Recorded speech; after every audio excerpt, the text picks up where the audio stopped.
Un saludo muy cordial, mis queridos amigos y amigas. Es un placer tenerlos aquí con nosotros. Queremos saludarlos en el amor fraternal del Señor. Vamos a continuar hoy nuestro tema que hemos estado estudiando sobre el conflicto cósmico.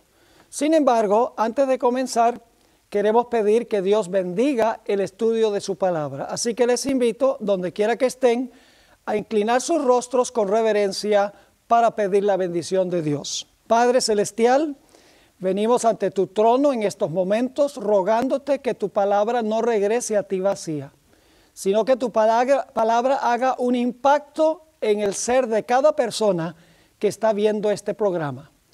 Contamos, Señor, con la promesa de tu presencia, porque tú has dicho que donde hay 2 o 3 reunidos en tu nombre, allí estarás tú. Reclamamos esa promesa en el nombre precioso de Cristo nuestro Salvador. Amén.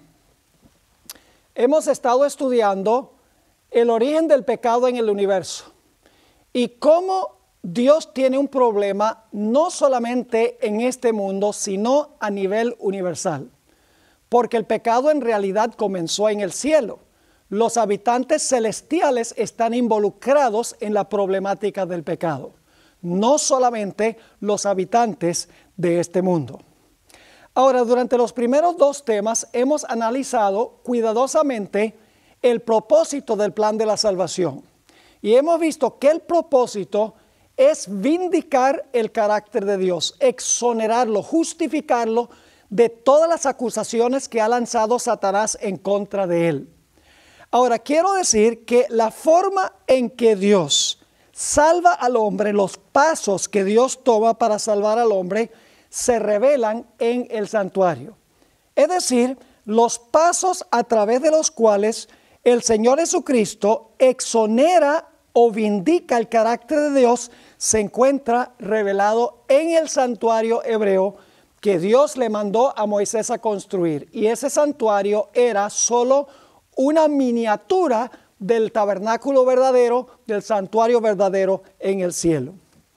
Ahora, para comenzar, quiero mencionar que había funciones claves del sacerdote en el santuario, tanto en el santuario terrenal como en el santuario celestial.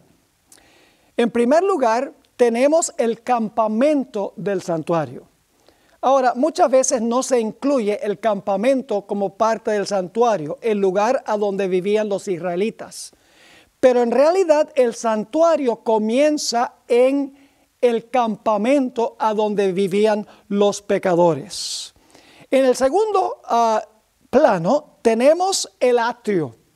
El atrio es el lugar a donde se encontraba el altar del sacrificio y también una fuente o un lavacro. Luego se movía uno un poco más hacia el occidente y llegaba uno al lugar santo del santuario. Y allí en el lugar santo se encontraba el candelabro, la mesa de los panes de la proposición y el altar de incienso. Luego se movía uno un poquito más hacia el occidente y entraba al lugar santísimo del santuario, a donde se encontraba el arca del pacto. Y luego, cuando terminaba el servicio en el lugar santísimo, al final del día de expiación, el sumo sacerdote se quitaba sus vestiduras sacerdotales y se vestía con un cambio de vestiduras, es decir, vestiduras diferentes que las que había usado en su obra intercesora. Y entonces el sumo sacerdote salía del santuario y sacaba todos los pecados de los justos del santuario y los colocaba sobre la cabeza del tal llamado macho cabrío Azazel. 5 funciones claves en el santuario: en el campamento, en el atrio, en el lugar santo, en el lugar santísimo, y luego sacando los pecados del lugar santísimo otra vez a la entrada del tabernáculo en el atrio, a donde se colocaban sobre la cabeza del macho cabrío Azazel. Ahora, cada uno de estos aspectos del santuario apuntan hacia una obra específica de Jesús. En el campamento vamos a encontrar en nuestro estudio de esta noche que se presenta a Cristo y su vida perfecta en nuestro medio. Es decir, la función de Cristo en el campamento a donde viven los pecadores es el de vivir una vida absolutamente perfecta. Debía ser un cordero sin mancha y sin defecto. Luego, el Señor Jesucristo se mueve a cumplir la obra del atrio. En el atrio se sacrificaba el animal. Eso representaba el sacrificio de Cristo en la cruz. Después de vivir su vida perfecta, Cristo murió en la cruz del Calvario. Y luego en el atrio estaba la fuente, estaba el lavacro, donde el sacerdote se lavaba después de ofrecer el sacrificio. Vamos a encontrar que el lavacro representa la resurrección de Jesús. Se le llama en Tito 3:5 el lavacro de la regeneración. Luego entonces encontramos que Jesús entra a una función siguiente. Él ha vivido su vida perfecta en el campamento con los pecadores. En segundo lugar, ha muerto en el altar del sacrificio en el atrio. Luego ha resucitado en lo que representa el lavacro o la fuente. Y entonces el Señor Jesucristo entra al lugar santo para desempeñar su obra como intercesor en favor de los pecadores. Luego se mueve en 1844, como estudiamos en nuestro tema anterior, se mueve al lugar santísimo para comenzar su obra o su función como juez. Y cuando termina el juicio en el lugar santísimo, el Señor Jesucristo se cambia sus vestiduras, de sus vestiduras sacerdotales a sus vestiduras reales, y entonces sale y coloca los pecados sobre la cabeza del macho cabrío Azazel, que representa el maligno, representa a Satanás. Es decir, tenemos revelado en el santuario todos los pasos que toma el Señor Jesucristo en el plan de la salvación. Su vida perfecta en nuestro medio, su muerte en la cruz del Calvario, su resurrección de los muertos, para luego entrar a desempeñar su obra intercesora. Luego continúa con su obra de juez. No deja de interceder mientras es juez, pero Él añade otra función al entrar al lugar santísimo. Y luego cuando termina la obra de juicio en el lugar santísimo, el Señor Jesucristo entonces limpia el santuario de los pecados y los coloca sobre el originador y el que últimamente es responsable por la existencia del pecado. Ahora quiero mencionar que los primeros dos pasos de Jesús a través del santuario son pasos que Jesús desempeña para todos los seres humanos. Es decir, no es una obra individual para aplicar a individuos. Es una obra que el Señor Jesucristo hace en favor de todos los seres humanos. Es decir, su vida perfecta en nuestro medio la vivió por todos los seres humanos. La segunda fase de su obra, que es su muerte en la cruz, también es una obra que desempeñó Jesús en favor de todos los seres humanos. Es decir, su obra en el campamento y en el atrio es corpórea, es para todo ser humano que jamás haya vivido. Pero las últimas tres funciones se aplican especialmente y únicamente a aquellas personas que reclaman lo que Cristo hizo en el campamento y en el atrio. Es decir, su intercesión para los que reclaman su vida y su muerte. Su obra de juicio, el Señor Jesucristo exonerará solamente a aquellos que verdaderamente recibieron a Jesús. Y esos pecados de los que recibieron a Jesús genuinamente, que lo demostraron en su vida, son los únicos que son colocados sobre la cabeza del macho cabrío Azazel. Es decir, las primeras dos obras de Jesús en el santuario son corpóreas, son para todos los seres humanos, una provisión completa. Pero las últimas tres funciones, Jesús toma lo que Él hizo en el campamento y en el atrio y lo aplica a personas que vienen a Él personalmente para reclamar la obra de Cristo Jesús. Ahora, con esta introducción del tema, vamos en los próximos momentos a hablar sobre la primera función del Señor Jesucristo. La función de Jesús en el campamento a donde viven los pecadores. En el Antiguo Testamento era el pueblo de Israel que circundaba el santuario. Hoy en día, el campamento representa este mundo a donde viven todos los seres humanos que han pecado y están destituidos de la gloria de Dios. Ahora vamos a unos puntos para poder entender la obra que iba a desempeñar Jesús en el campamento. En el campamento Jesús vino a vivir una vida absolutamente perfecta y sin pecado. Vamos a analizar este asunto en varios pasos. Lo primero que quiero que notemos es que el Señor Jesucristo creó a todos los seres humanos. Y como Jesús creó a todos los seres humanos, Él es responsable de nuestra existencia. Quiero leer del Evangelio según San Juan, el capítulo 1 y los versículos 1 al 3, a donde nos dice claramente que Jesús en realidad es el creador de todos los seres humanos y por lo tanto es responsable de nuestra existencia. No responsable de nuestro pecado, pero responsable de que nosotros existamos. Dice allí en Juan 1 y el versículo 1 al 3, en el principio era el Verbo, y el Verbo era con Dios, y el Verbo era Dios.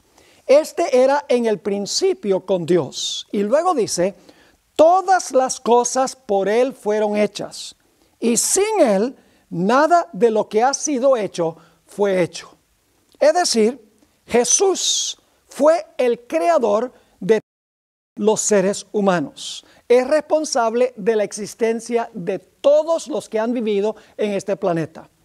Y siempre nos falta alguien que diga, no, en realidad Jesús no me creó a mí.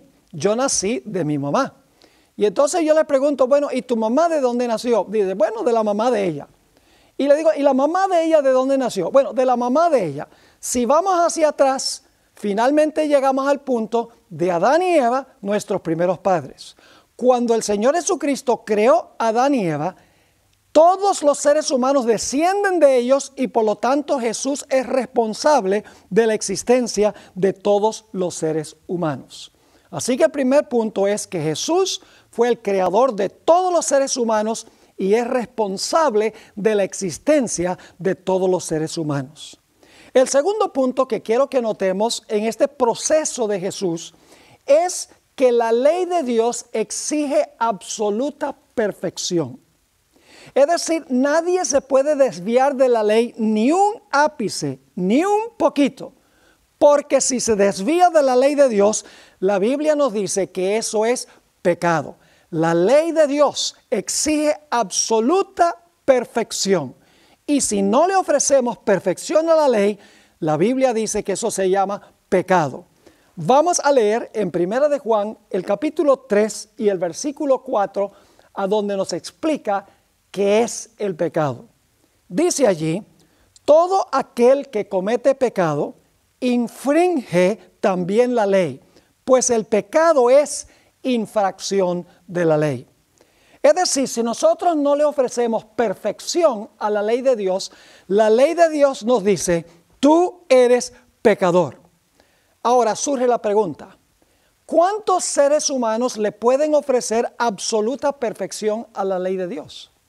En realidad la Biblia dice que no hay un solo ser humano que pueda rendirle a la ley lo que la ley exige.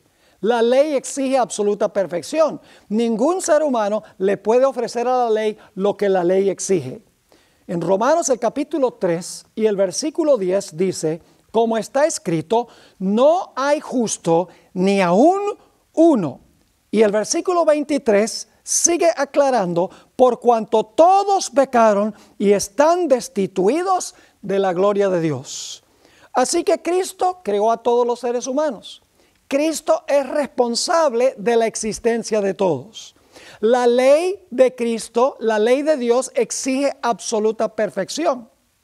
El que no le ofrece perfección es pecador. Y la Biblia dice que todos los seres humanos han pecado y están destituidos de la gloria de Dios. Pero hay un punto más. Y es que como todos han pecado, todos están sujetos a morir. Porque la ley dice, si tú no me ofreces perfección, eso es pecado. Y si tú pecas, tienes que morir.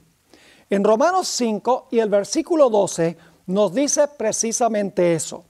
Por tanto, como el pecado entró en el mundo por un hombre, y por el pecado, noten, la muerte, así la muerte pasó a todos los hombres por cuanto todos pecaron.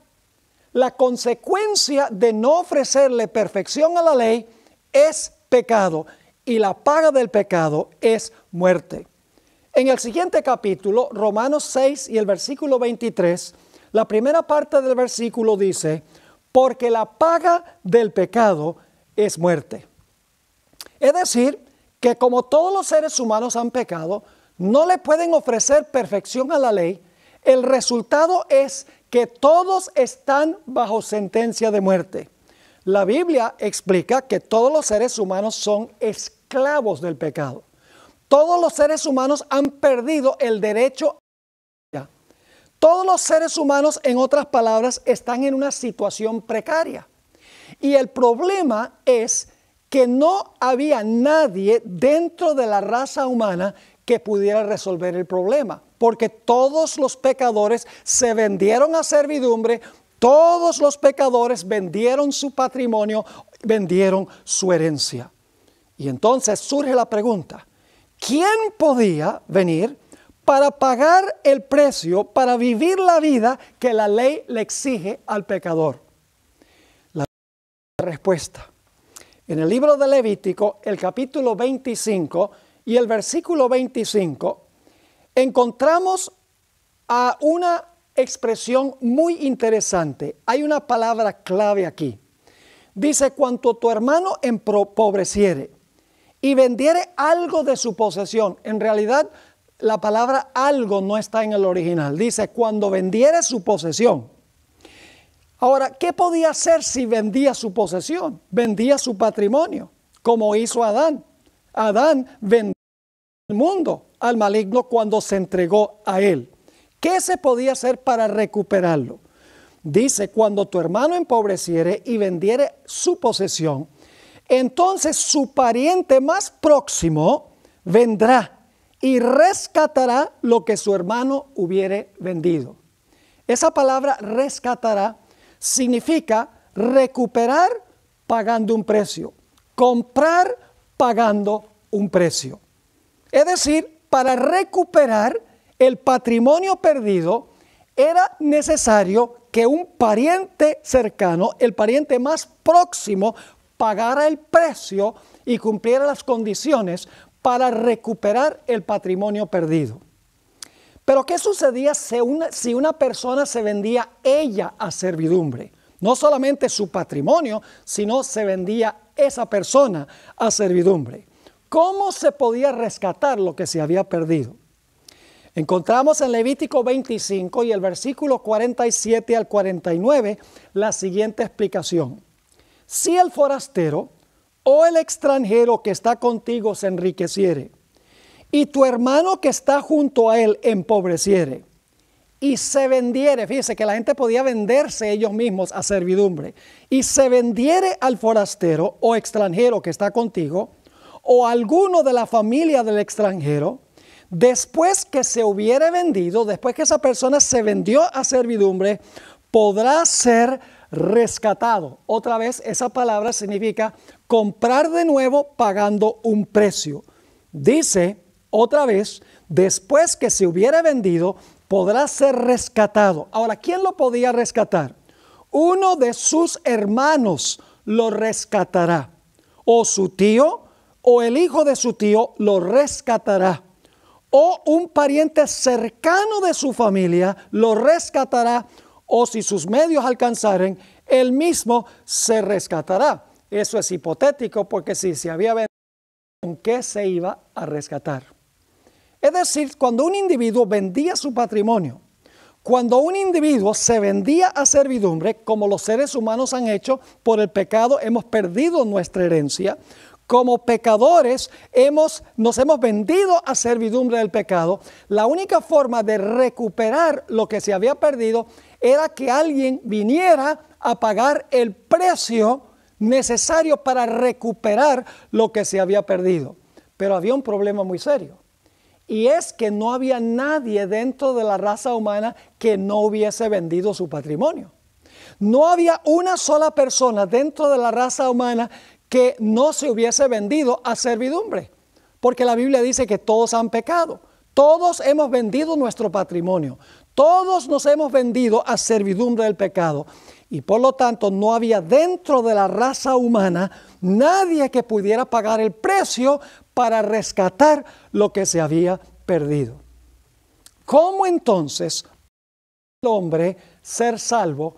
¿Cómo podía recuperar el patrimonio perdido y recuperar la libertad que había perdido al venderse al pecado? La respuesta es muy sencilla. El Señor Jesucristo tenía que venir del cielo e incorporarse dentro de nuestra familia. Muchas veces yo les pregunto a la gente, antes de que Jesús viniera a esta tierra, cuando Jesús estaba en el cielo, al lado de Padre, ¿será que Jesús era miembro de nuestra familia? Algunos inmediatamente contestan, sí, Jesús era miembro de nuestra familia, pero en realidad Jesús no era miembro de nuestra familia. Antes de encarnarse Jesús en esta tierra, Jesús era miembro de la familia de la deidad, Padre, Hijo y Espíritu Santo. Es decir, Jesús pertenecía a otra familia, no pertenecía a nuestra familia. Esto significa claramente que Jesús, siendo Dios y estando en el cielo, sin incorporarse a nuestra familia, no podía pagar el precio para recuperar lo que se había perdido. Porque el que recupera lo que se pierde es el cercano, y Jesús no era nuestro pariente cercano, era miembro de otra familia. Por eso es que Jesús se encarnó, se hizo parte de nuestra familia para que Él pudiera cumplir las leyes de la redención, es decir, pudiera pagar el precio, rescatar lo que se había perdido. Es interesante notar en Mateo el capítulo 1 y el versículo 1, lo que nos dice en cuanto a Jesús. Hay algo muy extraño en este versículo. Dice, libro de la genealogía de Jesucristo, hijo de David, hijo de Abraham. Interesante. Dice aquí que Jesús era hijo de David y era también hijo de Abraham. Pero Jesús hizo una declaración muy interesante en San Juan el capítulo 8 y el versículo 58. Jesús dijo, de cierto os digo, antes que Abraham fuese, yo soy. Jesús está diciendo aquí que Él es el padre de Abraham y también el hijo de Abraham. Y ustedes dicen, ¿cómo es posible que Jesús sea padre de Abraham y que sea hijo de Abraham también? La respuesta es muy sencilla. Jesús es padre de Abraham porque Jesús creó a Abraham cuando creó a Adán y Eva. Es el creador, el padre de Abraham. Pero como Jesús se iba a encarnar, el Señor Jesucristo es descendiente de Abraham como ser humano. Es el padre de Abraham y también el hijo de Abraham porque se incorporó como miembro de nuestra familia. También nos dice en 22 y el versículo 16. Esto está hablando en cuanto a David. Y fíjense otra vez qué interesante esto. Está hablando aquí el Señor Jesús. Yo, Jesús, he enviado mi ángel para daros testimonio de estas cosas en las iglesias. Yo soy la raíz y ¿qué? Yo soy la raíz y el linaje de David, la estrella resplandeciente de la mañana. Jesús está diciendo, yo soy la raíz de David y yo soy también el linaje de David. Es decir, Jesús está diciendo, yo soy el padre de David y también soy el hijo de David. soy la raíz y también el linaje. ¿En qué sentido es Jesús la raíz de David y el linaje de David? Es la raíz de David porque es Dios y fue el creador. Pero es el linaje de David porque el Señor Jesucristo, cuando se encarnó, llegó a ser miembro de la familia humana. Es decir, la única esperanza de la raza humana era que viniera Jesús, se encarnara en nuestra carne humana y le rindiera la perfección a la ley que la ley nos exige a nosotros, para que pudiera entonces recuperar el patrimonio y recuperar la libertad para todos los seres humanos. Pero para esto, Jesús tenía que vivir una vida en perfecta armonía con la santa ley de Dios, porque Él había venido para vivir en nuestro medio la vida que nosotros no hemos vivido. Jesús vino a vivir una vida perfecta en lugar de todos los seres humanos, en favor de todos los seres humanos, para que el que acepte a Cristo como Salvador, la vida perfecta de Cristo, Dios la toma y se la atribuye, se la acredita al pecador arrepentido. Pero para eso Jesús tenía que vivir una vida absolutamente perfecta. Tenía que tejer un manto perfecto de justicia, rindiéndole obediencia perfecta a la ley de Dios en nuestro lugar. En el Antiguo Testamento había profecías de que el sacerdote debía ser sin defecto. Y la víctima que el sacerdote ofrecía también tenía que ser sin defecto. El sacerdote sin defecto y la víctima también sin defecto. Ahora, ¿qué representaba esto? De que el sacerdote no tenía defecto, ni tampoco la víctima tenía defecto. Vamos a leer los versículos del Antiguo Testamento y entonces vamos a ver qué significa esto. El primer pasaje que quiero leer es Levítico 22 y el versículo 20 al 22. Levítico 22 y el versículo 20 al 22. Dice allí: ninguna cosa en que haya defecto ofreceréis, porque no será acepto por vosotros.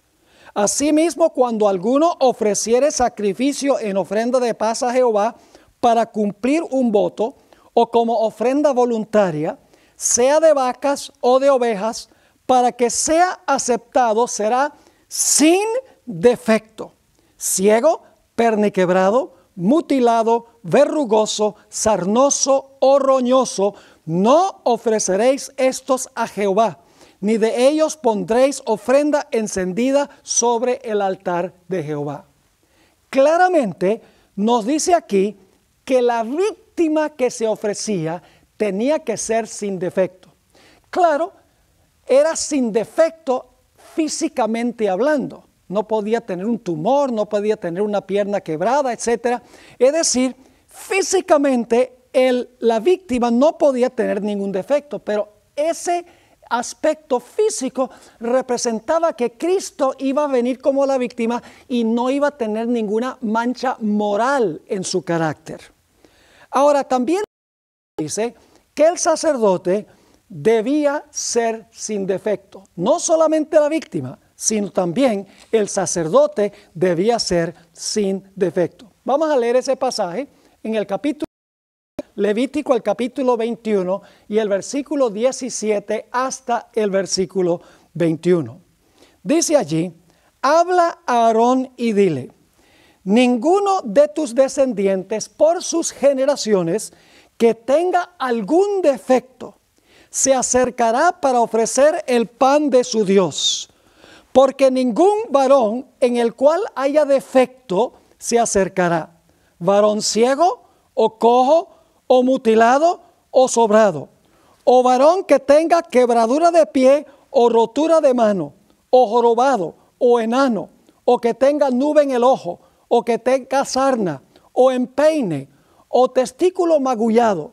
Ningún varón de la descendencia del sacerdote Aarón en el cual haya defecto se acercará para ofrecer las ofrendas encendidas para Jehová. Hay defecto en él, no se acercará para ofrecer el pan de su Dios. Claramente nos dice aquí que el sacerdote no podía tener ningún defecto. La víctima no podía tener defecto. Claro, con el sacerdote sencillamente significaba que físicamente no podía tener un defecto. Pero el hecho de que el sacerdote no tenía defecto físico representaba el hecho de que Jesús no iba a tener ningún defecto moral en su vida. Es decir, claramente nos dice la Biblia que el sacerdote y la víctima tenían que ser sin mancha y sin defecto. Ahora, ¿qué representaba esto? El hecho de que el sacerdote ni la víctima tenían defecto. La Biblia nos dice claramente qué fue lo que sucedió.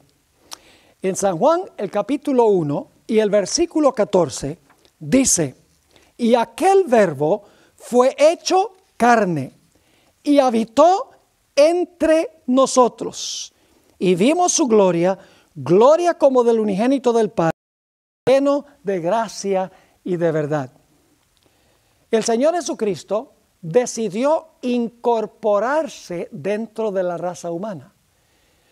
Como dentro de la raza humana no había nadie que le pudiera ofrecer la perfección a la ley que la ley exigía, el Señor Jesucristo dijo: yo voy a incorporarme en la raza humana, yo voy a hacerme carne de su carne, hueso de su hueso, yo voy a hacerme hermano de ellos, voy a hacerme un pariente cercano, porque como Dios en el cielo soy de otra familia, y allá yo voy en carne humana a vivir una vida absolutamente perfecta y sin defecto. Y cualquier ser humano que me reciba como Salvador personal, mi vida perfecta será acreditada en su cuenta en vez de su vida imperfecta. Y eso lo hizo Jesús para cada ser humano que jamás haya vivido en la historia del planeta Tierra. Ahora, ¿por qué la víctima era sin defecto y el sacerdote también? En el sistema del Antiguo Testamento se necesitaban dos símbolos para representar a Jesús. Se necesitaba en primer lugar un sacerdote que no tuviera defecto para ofrecer el sacrificio. Y en segundo lugar se necesitaba una víctima que tampoco tenía defecto para que el sacerdote ofreciera esa víctima. En el Nuevo Testamento no se necesitan dos símbolos, porque Jesús reúne en sí mismo el cumplimiento de ambos símbolos. Porque la Biblia nos dice que Jesús es el sacerdote, y la Biblia también nos dice que Jesús es la víctima. En el libro de Hebreos dice que Jesús se ofreció a sí mismo. Él fue el sacerdote que se ofreció como víctima. Es decir, en el Antiguo Testamento el sacerdote y la víctima se reúnen en un solo personaje, Cristo Jesús, quien se ofrece a sí mismo para venir a este mundo, para vivir una vida perfecta, sin defecto, para luego entonces morir como un cordero sin defecto. Y quiero decirles, a veces nosotros enfatizamos tanto el hecho de la muerte de la víctima, que nos olvidamos que la muerte de la víctima no hubiera tenido absolutamente ningún valor, al menos que la víctima no haya tenido defecto. Si la víctima tenía defecto, el sacrificio no era acepto. Y el hecho de que la víctima no tenía defecto representa la vida perfecta de Jesús. Y el hecho de que el sacerdote no tenía defecto significa también la vida perfecta del Señor Jesucristo.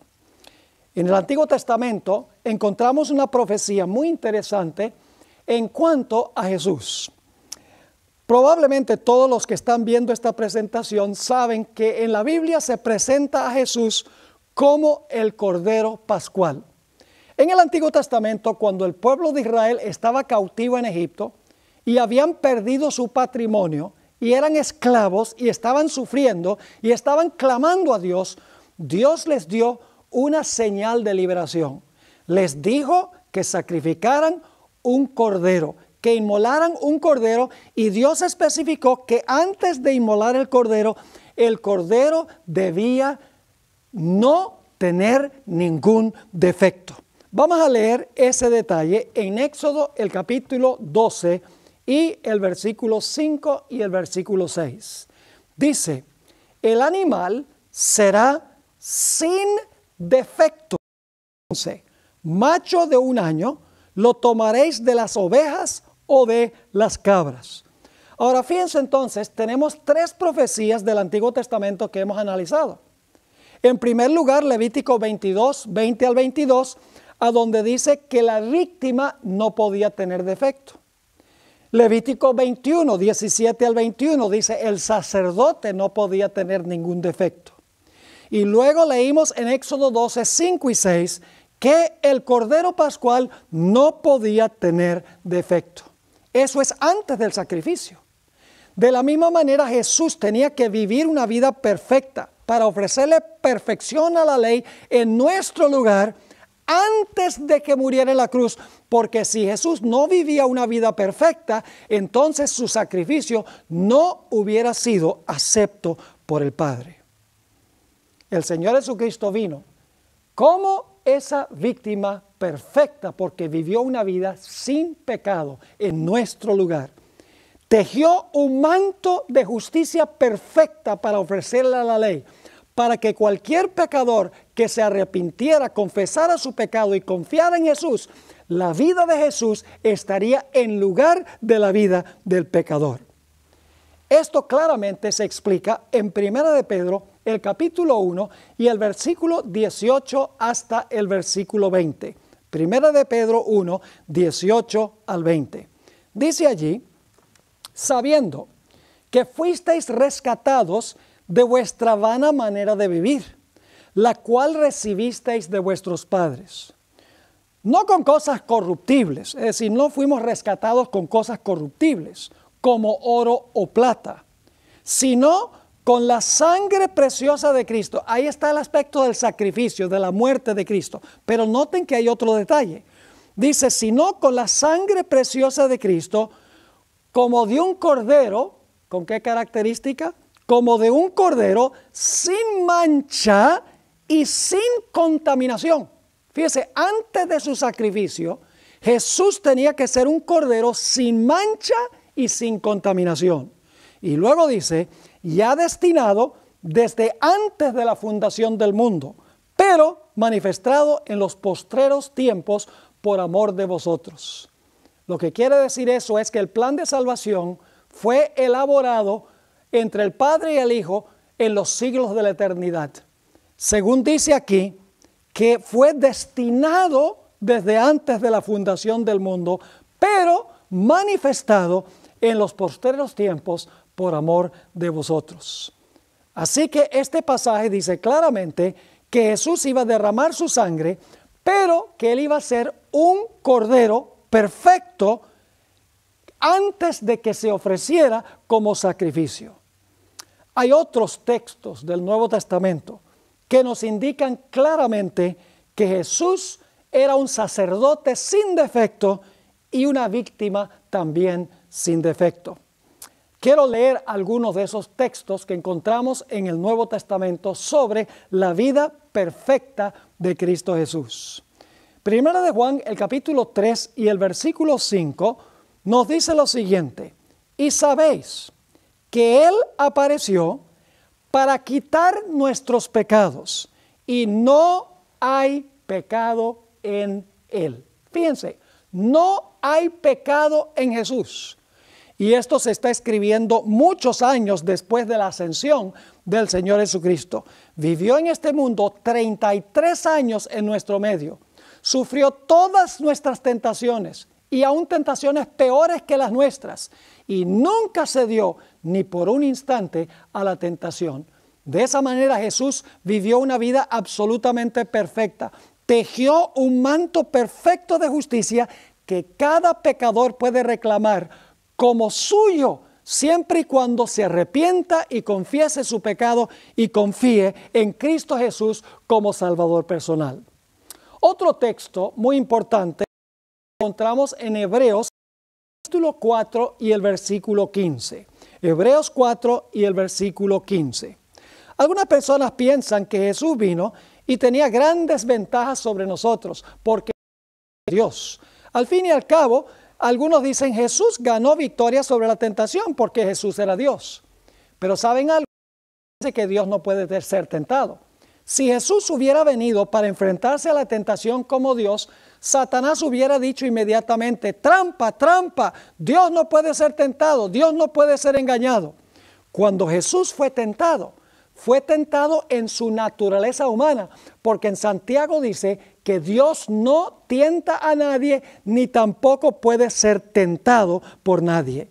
En Hebreos el capítulo 4 y el versículo 15 dice, porque no tenemos un sumo sacerdote que no pueda compadecerse de nuestras debilidades, sino uno que fue tentado, escuchen bien, en todo según nuestra semejanza.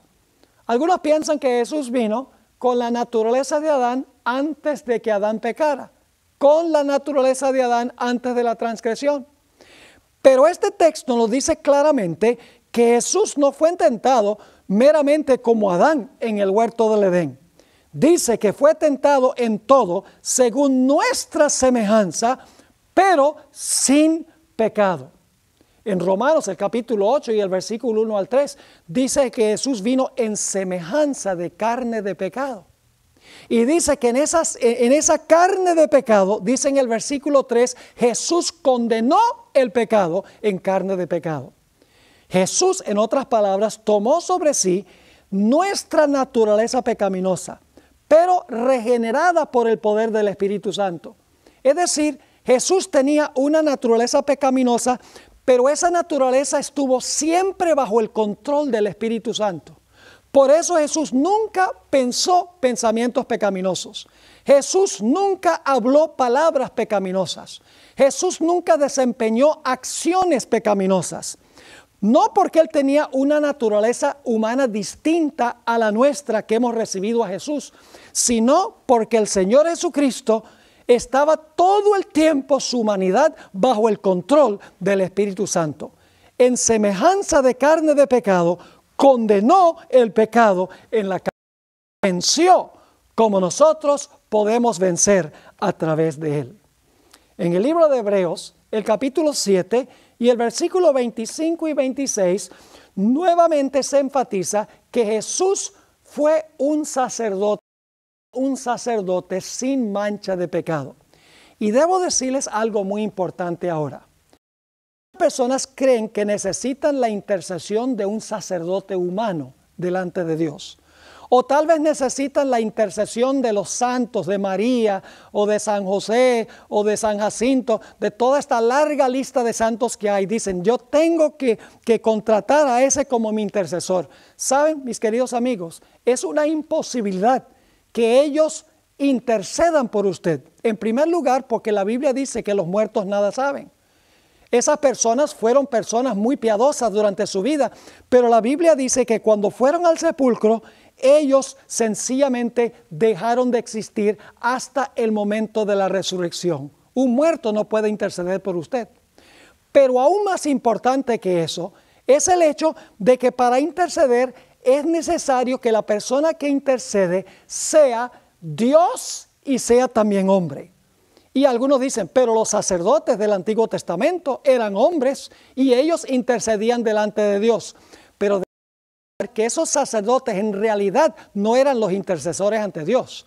Solo representaban a Cristo Jesús, quien intercedía por la raza humana. Es decir, eran un símbolo o una ilustración de la obra intercesora de Cristo. Ellos no eran en realidad intercesores. El intercesor era Cristo Jesús, nuestro Salvador.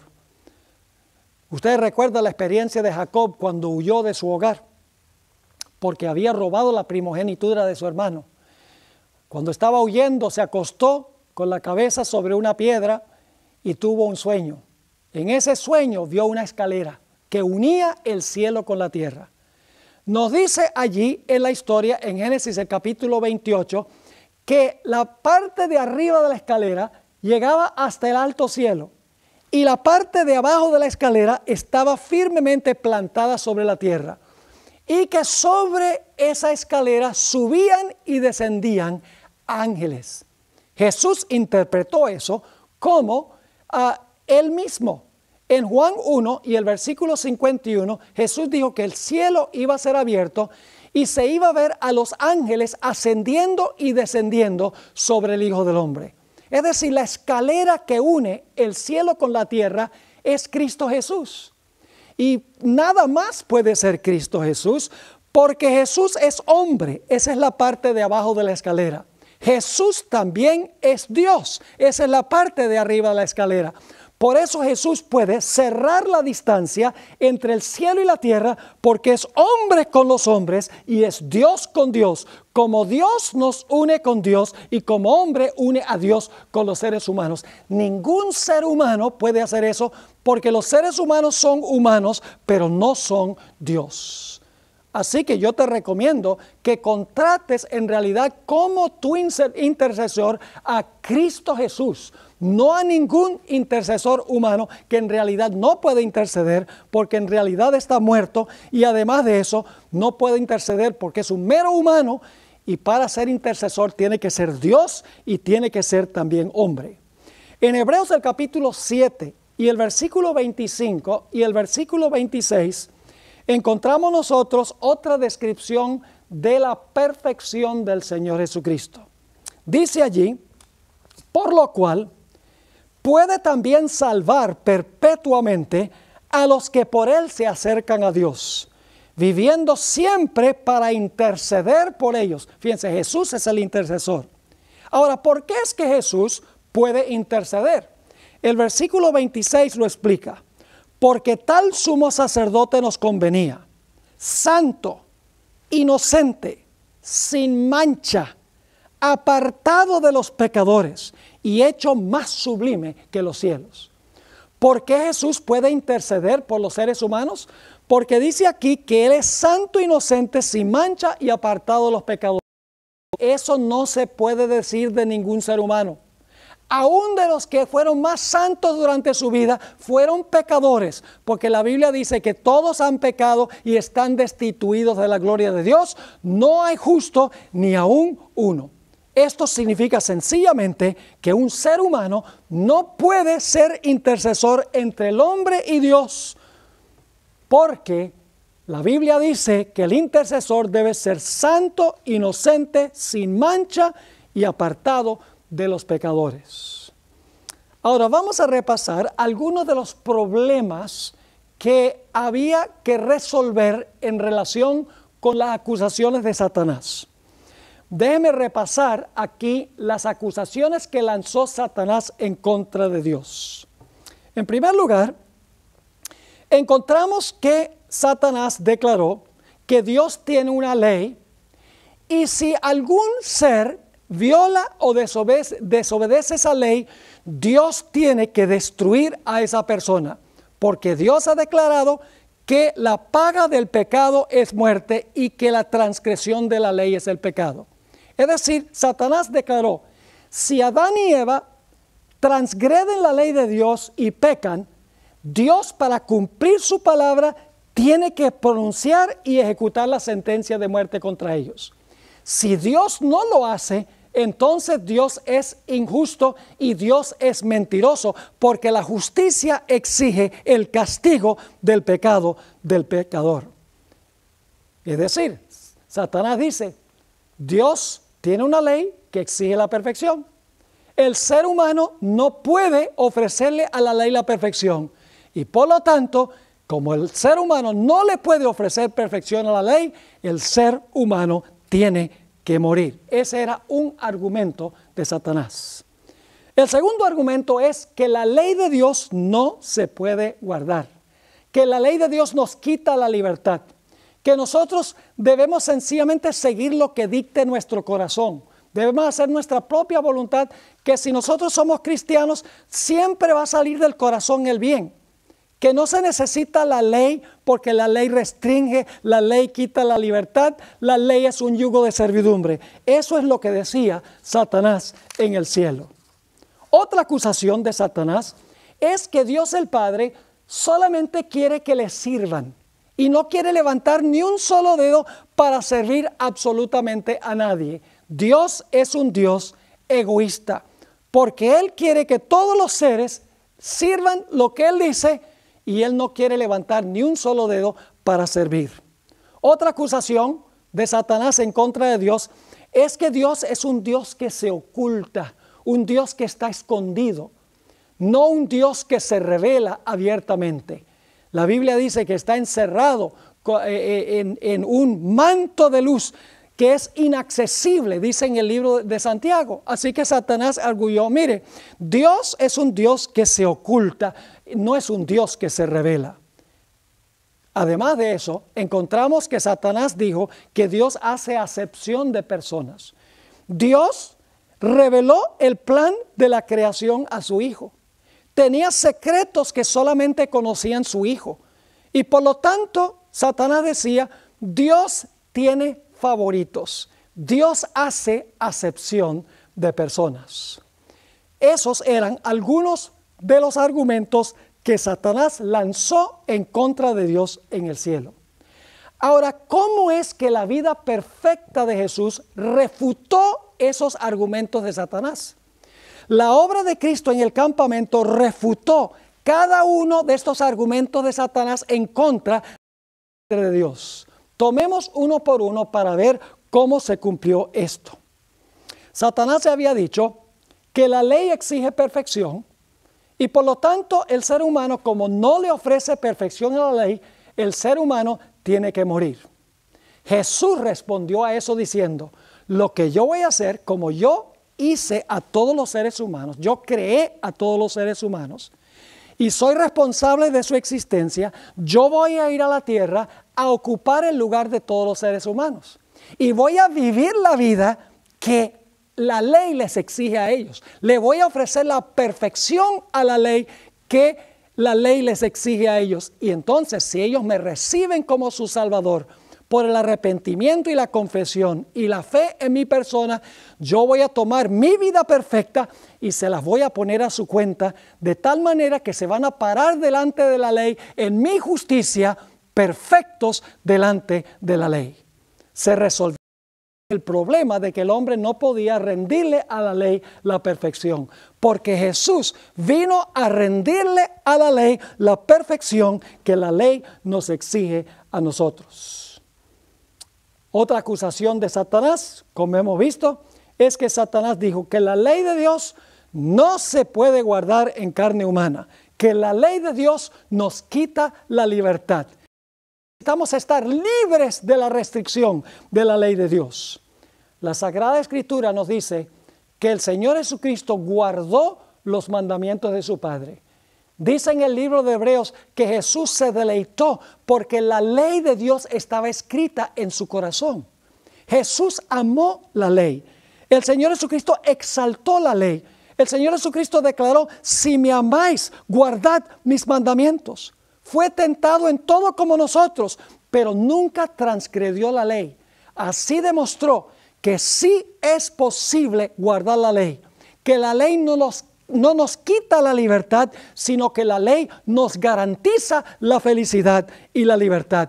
Jesús refutó el argumento de Satanás de que había que abolir la ley y que la ley no se podía guardar. Jesús demostró que sí es posible guardar la ley en semejanza de carne de pecado. Satanás también arguyó que Dios era egoísta. Pero cuando vemos a Jesús viniendo a este mundo, el precioso Hijo del Padre, y el Padre entregando lo más precioso que tenía a su propio Hijo para venir a vivir en carne humana y luego sufrir una muerte cruel, se demostró que que Dios no es egoísta, que Dios es un Dios que entrega, un Dios bondadoso, un Dios que da. No un Dios que quiere todo para Él, sino un Dios que está dispuesto de dar lo más precioso que hay en el universo. Satanás decía que Dios solamente quería que le sirvan y no quiere levantar ni un solo dedo para servir. La vida de Jesús contradice esta acusación de Satanás. Y recuerden que Jesús es Dios en la carne. La Biblia dice que Jesús vino a este mundo no para ser servido, sino para servir y para dar su vida en rescate por muchos. Toda la vida de Jesús en esta tierra fue una vida de servicio. Y Jesús dijo, el que me ha visto a mí, ha visto al Padre. Cada vez que Jesús servía, por ejemplo, le lavó los pies a sus propios discípulos, Jesús estaba mostrando que Él y su Padre en realidad no esperan que todo el mundo les sirva, sino que están dispuestos de condescender y de servir las necesidades de los seres humanos. Satanás acusó a Dios de ocultarse, pero la Biblia no dice que Dios es un Dios que se reveló. Se reveló a través de Cristo Jesús. Aquel verbo fue hecho carne y habitó entre nosotros y vimos su gloria, la gloria como el del unigénito del Padre, lleno de gracia y de verdad. Dios se reveló a través del Señor Jesucristo. Es decir, Dios no es un Dios que se oculta, sino que es un Dios que se revela. La última acusación de Satanás contra Dios es que Dios hace acepción de personas. Dios tiene favoritos. Dios a algunos que son sus especiales les comparte sus secretos y los abraza, mientras que a otros los margina. El Señor Jesucristo, con su vida perfecta, refutó esta acusación de Satanás. El Señor Jesucristo se codió y amó a rameras, a publicanos, a leprosos, ciegos, mudos, endemoniados, paralíticos, samaritanos, gentiles, mujeres, niños, y aún permitió que esa mujer pecadora, María Magdalena, le echara ese perfume en los pies y secara sus pies con sus propios cabellos. De esa manera Jesús estaba mostrando que Dios no es un Dios que tiene favoritos, que hace excepción de personas. Estaba demostrando que Dios ama a todos los seres humanos, está dispuesto de codearse con todos los seres humanos, está dispuesto a descender para servir a la raza humana.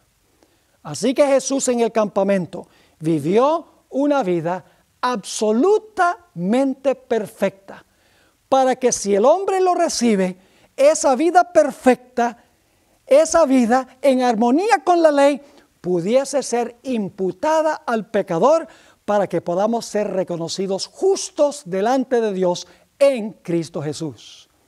Pero había otro paso necesario que será nuestro próximo estudio.